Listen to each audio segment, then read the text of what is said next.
was hoping we'd avoided them, but I'm guessing that's not possible. From the darkness behind the pines, just like cavemen from their cave, appeared smirking Simon with a bunch of his cronies. Okay, what voice did I have for you? Yo, Antoshka! Ah, okay. What voice do I want to give you? Thought you could slip away, huh? Check out this four-eyed freak, eh? They surrounded me like a carnivorous pride, making me step back. The smell of sweat and tobacco attacked my nostrils. The inside of my mouth felt salty, as if I'd licked a battery. Alyssa? The name of my companion turned into a stifled cough. Pines were swaying back and forth like solemn guardians. I was frantically looking everywhere. No, she may not even realize that we got held up. She's probably run farther away from us by now. That's not good. I dreamt of finding that fox among the trees. Expected her to come to my rescue. Oh, that'd be so nice if she did. I have a feeling she's not going to. But only the wind replied to my pleas. Where's Alyssa? What did you do to her? I shuddered after hearing my own voice. It sounded unnatural, rough, and scary. Who the fuck's Alyssa? Did you hit your head? Whatever, we'll fix you right up. The fatso spit through the gap in his teeth and pushed me so hard that I hit my back against a tree. So, feeling better now? It can't be. Did Alyssa really lure me into this trap? To these bastards? No, I don't think she did. I think that she was trying to lure you farther into the forest with her. But I don't think she was trying to lure you with these guys. No, I can't believe this.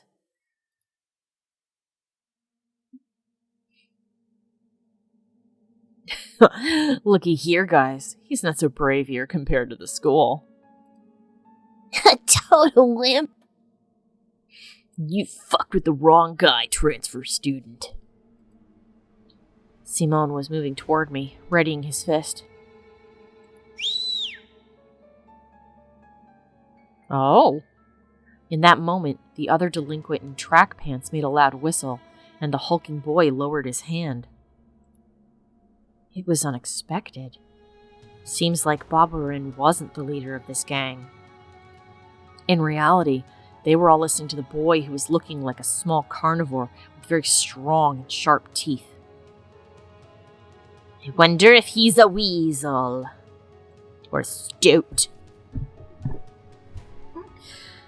Probably decided to have some fun at my expense first. Oh, a word that I'm not... Oh, God. I don't like saying that word, but okay.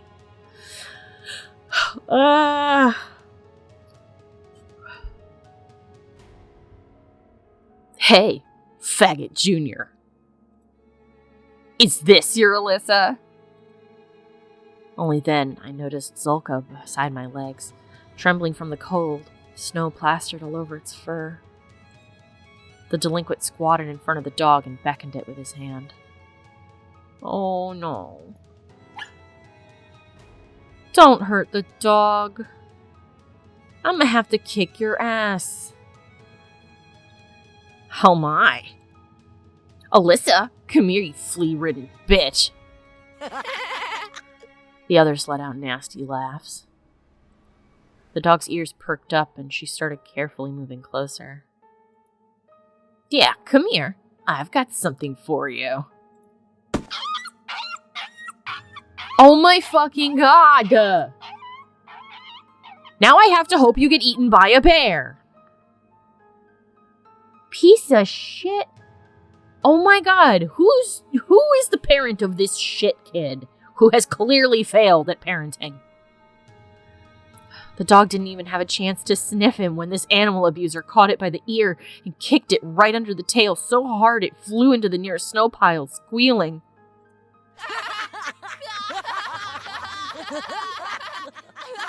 The whole gang burst out laughing. My heart got encrusted in ice.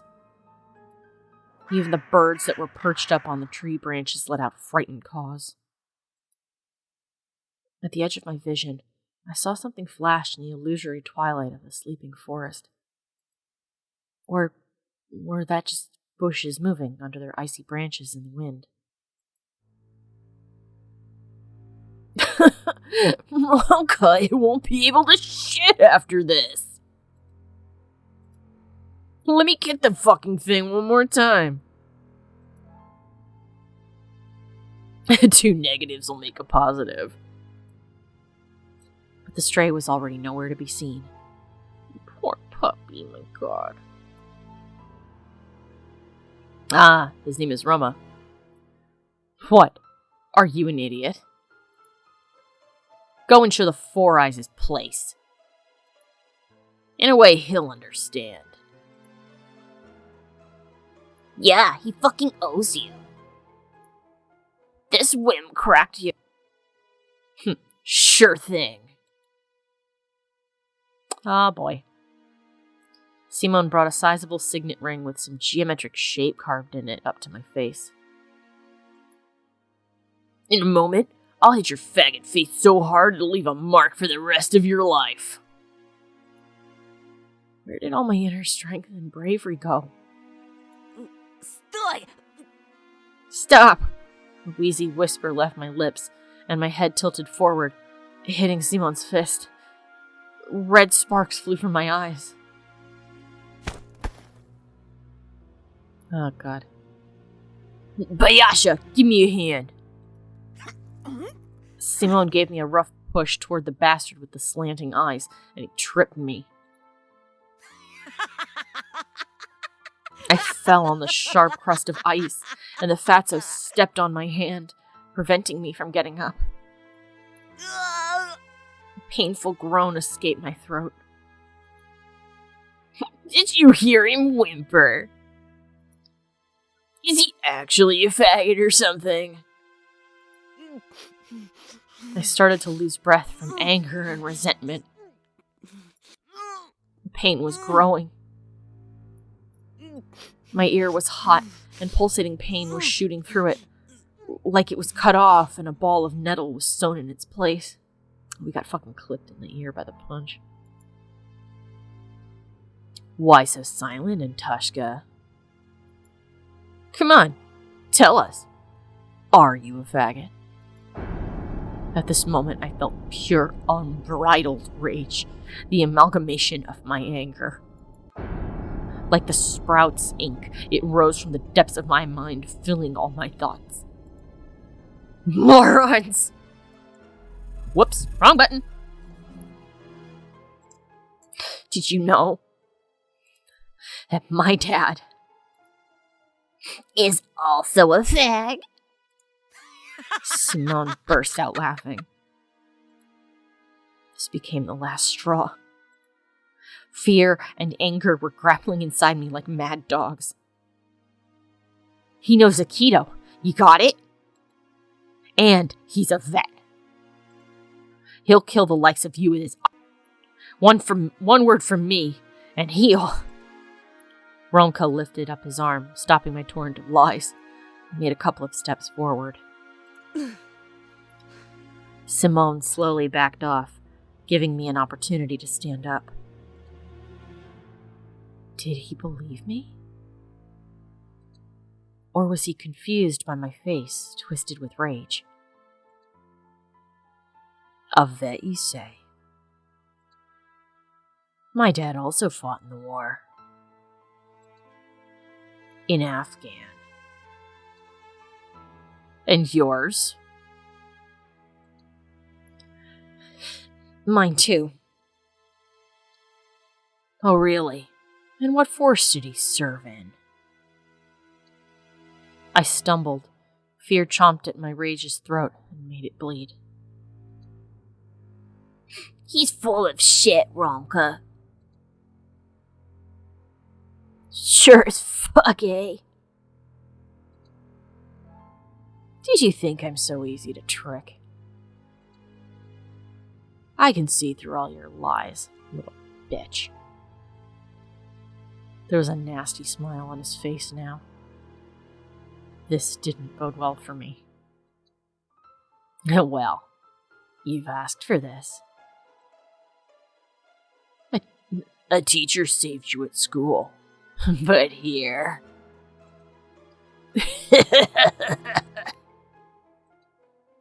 You're fucked. That's right. Pray they find your dead body come spring, eh? If only you'd stayed silent. Wouldn't have lost a hair. Getting fatso is one thing. Give him a good pounding oh my god. Sioma. Oh, we've got a cluster. Okay. Give him a good pounding oh my god. Sioma. Jesus Christ. Alright, what do we got? Oh! I feel like we were missing a line. Maybe there actually is a line missing. I felt like there was more to that previous thing he said. So maybe he was supposed to say something like beating up Simone is one thing, but lying about the war or whatever. Dasht-e-Margo, a desert region in the southern provinces of Hamland and Nimruz in Afghanistan. Its name can be translated into English as Plain of Death. During the conflict in Afghanistan, the Soviet army destroyed countless drug caravans headed to Iran there. Okay, so he's pissed off that we lied about the thing. The delinquents closed in on me again, and I ended up in front of Simone. Blood was pumping in my temples. Branches were swaying back and forth as if whispering something, giving me hope. I gritted my teeth, fighting the thought that I looked silly and took a boxing stance I often saw in the movies. What are you, fucking Mike Tyson? This was my first ever fight. I'll remember it for the rest of my life. If I don't kick the bucket, of course. Then Roma walked away. At the edge of my vision, I noticed the darkness writhe again, as if someone was walking back and forth there. Maybe Alyssa did come back to help us. I sensed Roma's claws grab my backpack. Give me your shit, Antoshka. It'll get in the way. I was about to refuse, unwilling to cooperate with the bastard, but then he fished a butterfly knife out of his pocket with one smooth motion, spun it as if showing off, and put the blade to my neck. Jesus fucking Christ! I let out a cloud of steam instead of words. Holy shit! Rumka pulled with all his might, and my backpack ended up in his hands. Calm and relaxed. An insidious smile on his face, he looked into my backpack. Are you hiding something from us? Some rat stole my school shoes. Are those the ones we found on the windowsill? Because if they are, you left them at school. So go back and look. And what's this? Oh my Christ, are they just in our backpack? Romka gave me a... Oh, we have scissors look like little bunnies. Neat. So what do we have here?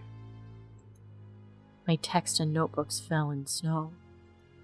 He was holding my backpack in one hand and something weird in the other. It looked like... Oh! A mask? When did we get that? Roma lifted it high, as if showing to someone else, to someone in the treetops, in the twilight amongst the trees. An old bunny mask. Long, worn-out ears, barely visible nose and whiskers, mangy fur on the sides. Where did it come from? Who put it there? Simone laughed. It's way past New Year's, moron. Or are you really a loony? It's not mine. How come it's not? It was in your backpack. Romka was watching this scene unfold with an evil smile on his face. You know what? Put it on. Why? 'Cause I'm telling you to. You'll hop like a bunny for us. Yeah, come on. Oh, wrong voice. Yeah, come on. Or we'll leave you pantsless, eh? Anything but this. What if someone from our class will pass by? I won't. Sayama, put it on him. Biyasha rushed to his friend's side and took the worn-out mask from him with a buffoonish bow. Then he passed it to Simone, who was already rubbing his hands in anticipation. I looked around the pine woods, as if waiting for help, as if the shadows that writhed around us would take pity on me and take my side. Branches looked like arms, twisted in unusual angles. Blackened bark was their charred skin, and the darkness was the smoke they produced. I can't run. I'll get away. They'll catch me. And then... Let me warn you, Sayoma. If he won't hop, you'll take his place. Got it? This piece of shit won't. Just look at him. He's a total loony. This loony had already smacked you. Oh my gosh, that's Roma. This loony had already smacked you in the face. Ronka's right. Come on, fatso, assert your fucking dominance. Or we'll make you hop so hard your pig tits will fall off. You have such wonderful friends! Truly, a good decision on your part. He must indeed be scared of Ronka. Simone swore silently and glared at me. Here. It'll fit better this way. He hurled a huge ball of spit on the inside of the plastic bunny face and put it close to mine. His spit looked like a squashed spider. Oh, it looks so disgusting. Bronca's face twisted. He spasmed like a beast, like he wanted to tell Simone something, but then he suddenly stopped. Simone was still close by with a disgusting smirk on his face and a terrible smell coming from his mouth. That is gingivitis. Brush your fucking teeth. Put it on, fast. Or you're dead. The mask almost looked even more I felt like it was a chance for salvation. Oh. It could become my second skin, if only I was to put it on. If only my face was to touch its bumpy surface, I'm sure the fur will glitter. The ears will tremble like they're alive. I just need to put it on. Simone and his friends will be gone. Forever. Oh? Tell to fuck off. This seems like it will lead to more animal-based shenanigans. Also, the last time that we punched him in the face, this got thrown into motion. So, maybe just this one time. I reached out. My hand wasn't shaking anymore. Simone handed me the mask and let out an evil laugh. My fur felt warm to the touch, just like I expected. I got goosebumps. Electricity flowed through my spine. This is it. My salvation. A voice whispered to me from the well of my subconscious. Just put it on, and nobody will hurt you. The forest froze, gazing at me with cracks in the bark. Are we about to actually do like a supernatural thing? Because that will be cool as shit. Because for all the stuff that we have done and seen so far, we haven't actually seen anything supernatural. We've just had nightmares and heard weird shit. But it could be unreliable narrator, so are we actually about to do a spooky? I acted slowly. Took off my glasses. Got rid of the nasty spit on the paper mache.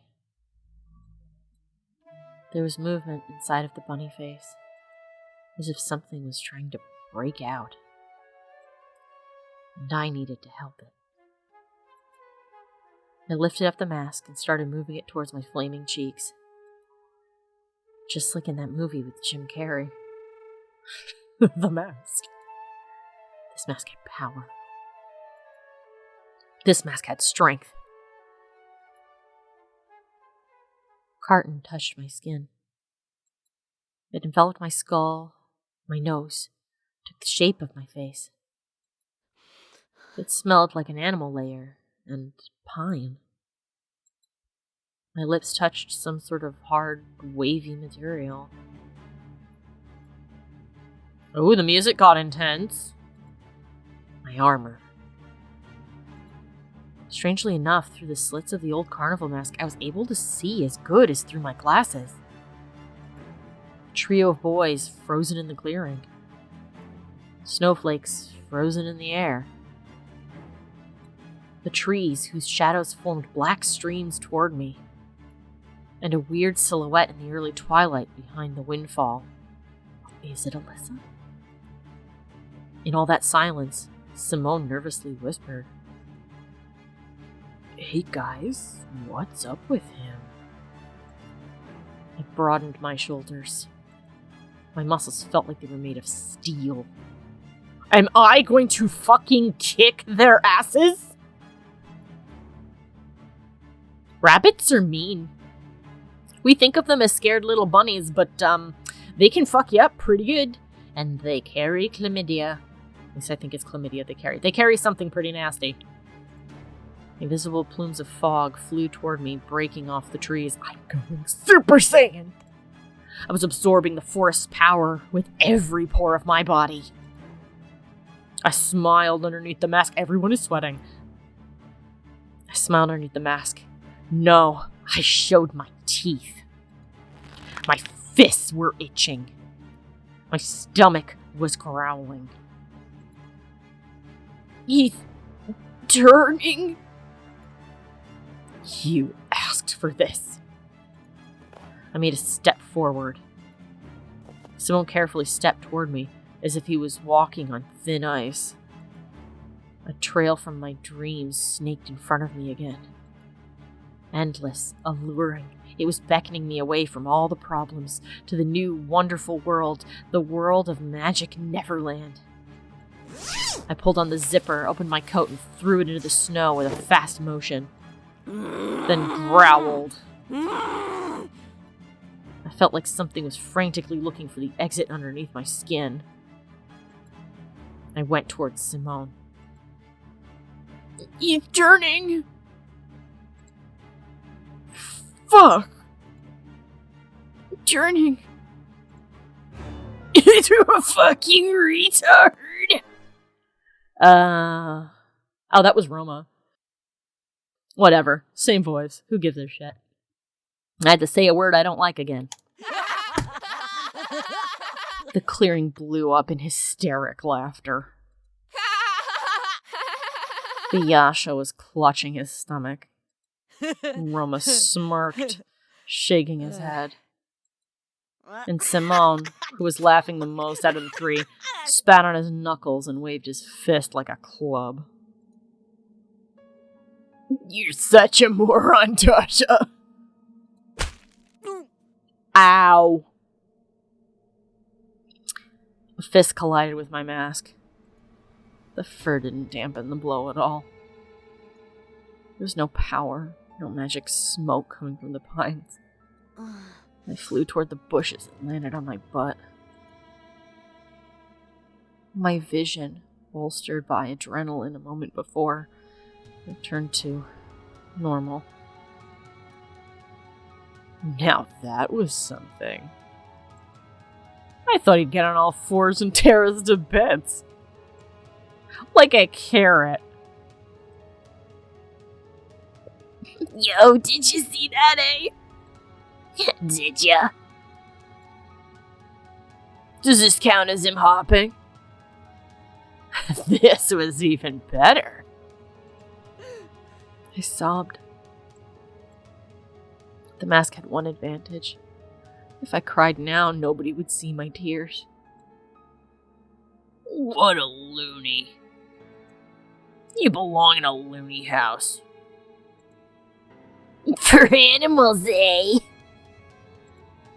Simone put his knee into the snow pile and ripped the glasses out of my numbed fingers. Give me my glasses back. I won't make it home. Bullshit. Haven't you heard that bunnies have good sense of smell? So don't worry, just hippity hop, hippity hop. Simone shoved the trophy into his pocket and flashed me a toothy grin. Besides, bunnies don't wear glasses. Now scram, retard. God, I fucking hate these kids. I stood up, still wobbly. The trees became a blurry, dark wall. 3 bright silhouettes were wobbling around me. There were black spots on them, their eye sockets and mouths. It looked to me like there was more of them than there should be. I turned to the forest.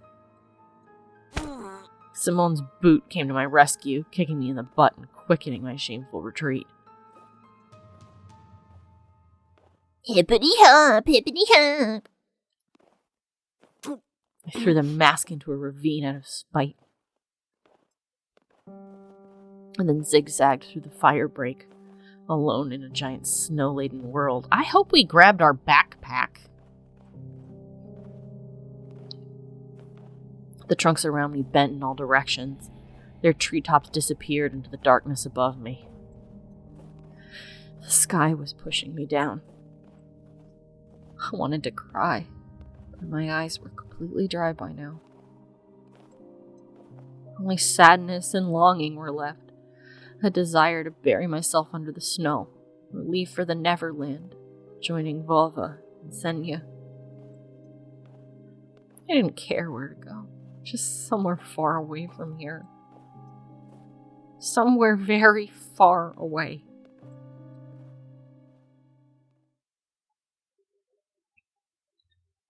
Oh, everything's all blurry now because I don't have my glasses.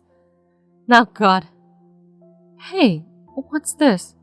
Where are your glasses, Anton? Did you lose them? Do you not see the big fucking black eye? Whatever. See, How can you be so careless? Do you think I own a money printing press? Yeah, right. You'll be wearing your old glasses until next year. Well, I don't have them anymore. And we clearly don't have a backup pair. Olya rushed to me. I saw a fox! Surprise akin to a shotgun blast. I could only flap my lips in reply. A cup shattered into many little pieces with a loud bang. Oh, they're like fading in and out of... Mom let it fall from her hands. Her face was pale, and her eyes were glued to the ground. Do you know something? Know you something, Mother? Is Olya secretly a wild animal that you snatched up from the forest and somehow magically turned into a child? Is that why you won't let her outside?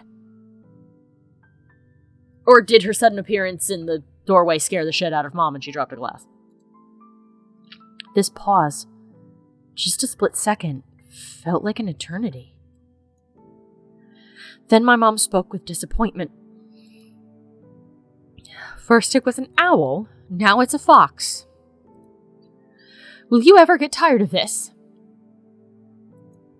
But it's true! She was so fluffy! She stood on her back legs near the hedge just like a person. The fox called my name, but then Mom came and she fled. There was no fox. Stop making things up. Don't go near her. If it was necessary, I was ready to shake my sister as if she was a doll made of cloth. Don't go, you hear me? Mom entered the hallway and gave me a surprised look. I hesitated. Well, a fox will bite you. I remembered fairy tales where foxes used to kidnap children. I imagined my Alessa, liberated, carnivorous, running through the night forest with a dangling sack in her hands. It wasn't a real fox. Tell him, Olya. She stood on 2 legs, and she wore a dress. And she was real. See? Mom showed us a tired smile as if it was the only explanation needed. I think the implication that Mom is going for is that it was, well, that it actually is Alyssa, and that she was at our house calling to Olya from the road, and the dresses, the coat, and all that jazz. Her implication is supposed to be, it was just a person wearing a poofy coat. But this explanation makes it sound like she's like, see, it was just a fox in a dress. Ooh. I'm sane and normal. I also forced myself to smile. My smile was like a thin piece of soap right before it dissolves completely on your palm. But when I was left alone with my sister, I whispered, if you see her again, run.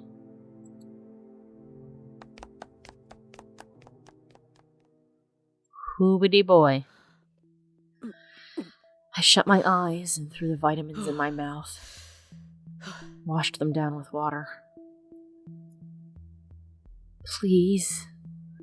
Stop driving me mad. Please. I would like to take this opportunity to thank all of my followers over on Patreon and give a special shout out to Jack Fox, Old Monster, Dizarin, and Lunaria Studios. Thank you guys so much for your continued... Hey everyone! Thanks for watching! Like what you saw? Have thoughts you want to share? Let me know in a comment. Want to help my channel grow? Then share with your friends. Or subscribe so that you never miss a new video. If you'd like to help me out and get some neat rewards, consider supporting me on Patreon. Thank you so much, you guys. I really couldn't do it without you.